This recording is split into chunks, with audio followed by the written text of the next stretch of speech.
বিসমিল্লাহির রহমানির রহিম। প্রিয় শিক্ষার্থীরা, আশা করি সবাই ভালো আছো, সাবধানে থাকার চেষ্টা করছো।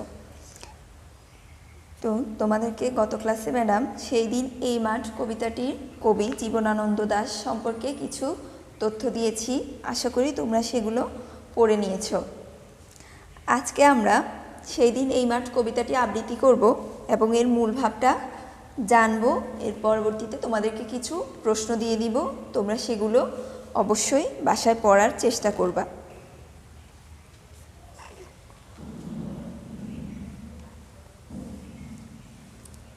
সেই দিন এই মাঠ স্তব্ধ হবে না কো জানি, এই নদী নক্ষত্রের তলে সেদিনও দেখিবে স্বপ্ন, সোনার স্বপ্নের স্বাদ পৃথিবীতে কবে আর ঝরে।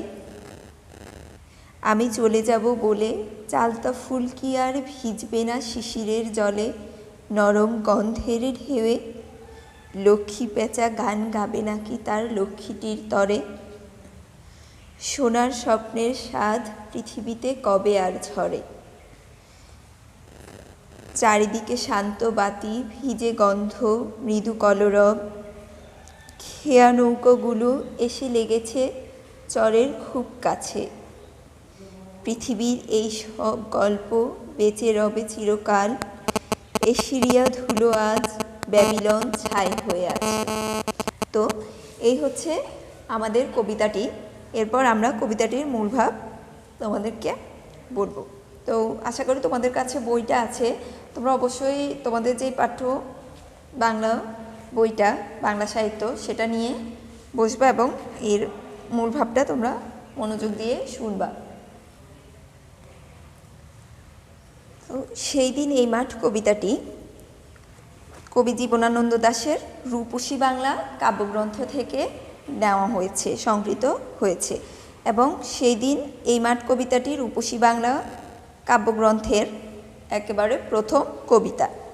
তো এর মূল ভাবটা হচ্ছে এই যে জীবনানন্দ দাশের কবিতার মৌলিক প্রেরণা হচ্ছে প্রকৃতির রহস্যময় সৌন্দর্য। তো আমরা আগেই বলেছি জীবনানন্দ দাশ হচ্ছেন প্রকৃতির কবি, তার কবিতার মধ্যে প্রকৃতির যে সৌন্দর্য সেটা ফুটে ওঠে। সেই দিন এই মাঠ কবিতায় কবি প্রকৃতির চিরকালীন সৌন্দর্য ও মানুষের স্বপ্নের অমরতার কথা তুলে ধরেছেন।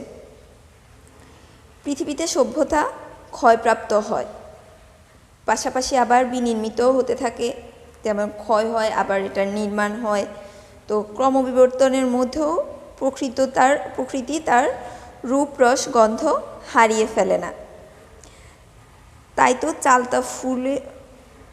চালতা ফুলে শিশির ভেজা গন্ধের ঢেউ বয়ে যায়, মানুষ মরে যায় কিন্তু তার পরিপার্শ্বে তাই বলে থেমে থাকে না। মানে একজন মানুষ মরে গেলে তার পরিপার্শ্বটা থেমে থাকে না, যা যেভাবে চলার সেটা সেভাবেই চলতে থাকে। পৃথিবী তার চিরকালীন ব্যস্ততা নিয়ে বহমান।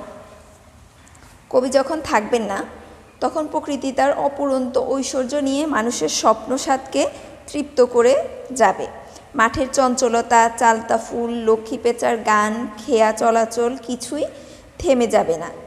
তাই কবি বলেছেন, মানুষের মৃত্যু আছে কিন্তু জগতে সৌন্দর্যের মৃত্যু নেই। মানুষ মরে যাবে কিন্তু সৌন্দর্যগুলো বেঁচে থাকবে চিরকাল। সভ্যতা ধ্বংসপ্রাপ্ত হবে কিন্তু পৃথিবীর এই গল্প বেঁচে থাকবে চিরকাল। সভ্যতা ধ্বংস হয়ে গেলেও যে পৃথিবীর যে গল্প, যে সৌন্দর্য, সেগুলো চিরকাল বেঁচে থাকবে। যেমন যেই আছে এখানে তোমাদের কবিতার শেষ লাইনে আছে, এশিরীয় ধুলো আজ। এশিরীয় যে সভ্যতাটা সেটা ধুলো হয়ে গেছে এবং ব্যাবিলন ছাই হয়ে আছে। মানুষের গড়া পৃথিবীর অনেক সভ্যতা বিলীন হয়ে গেছে, ধ্বংসস্তূপ ছাড়া সেখানে আর কিছুই নেই।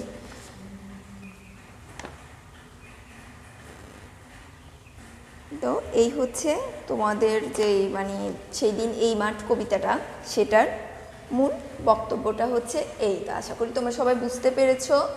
এটা খুবই সহজ, এখান থেকে যে প্রশ্নগুলো আসবে আশা করি তোমরা এর মাধ্যমে, পড়া না থাকলে অনেক সময় হয় কি, তুমি যদি কবিতার মূল ভাবটা ভালো করে জানো, যেমন একটা প্রশ্ন তোমার কমন আসলো না কিন্তু সেটা যেই কবিতাটা থেকে প্রশ্নটা এসেছে সেটা তুমি পারো, সেটার মূল ভাবটা তুমি পারো, সেক্ষেত্রে তোমার প্রশ্নের উত্তর দিতে অনেক সহজ হবে।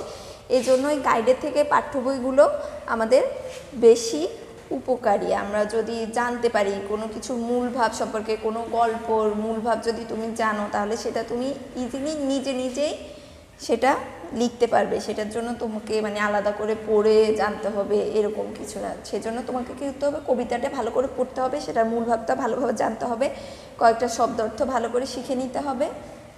এরপরে তুমি সুন্দর করে নিজের মতো করে প্রশ্নটা উত্তর ভালো করে দিতে পারবা।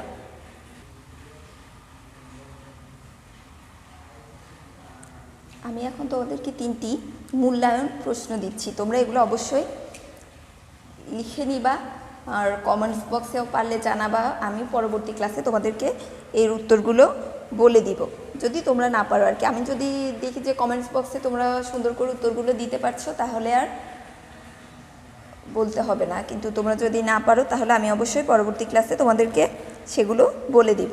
এখন তোমরা লিখে নাও, সেই দিন এই মাঠ কবিতায় বর্ণিত ফুলের নাম কি? সেই দিন এই মাঠ কবিতায় বর্ণিত ফুলের নাম কি? কবি জীবনানন্দ দাশ কোথায় চলে যাবেন? কবি জীবনানন্দ দাশ কোথায় চলে যাবেন? 3 নম্বর প্রশ্ন, কবিতায় কবির দৃষ্টিতে কিসের মৃত্যু নেই? কবিতায় কবির দৃষ্টিতে কিসের মৃত্যু নেই?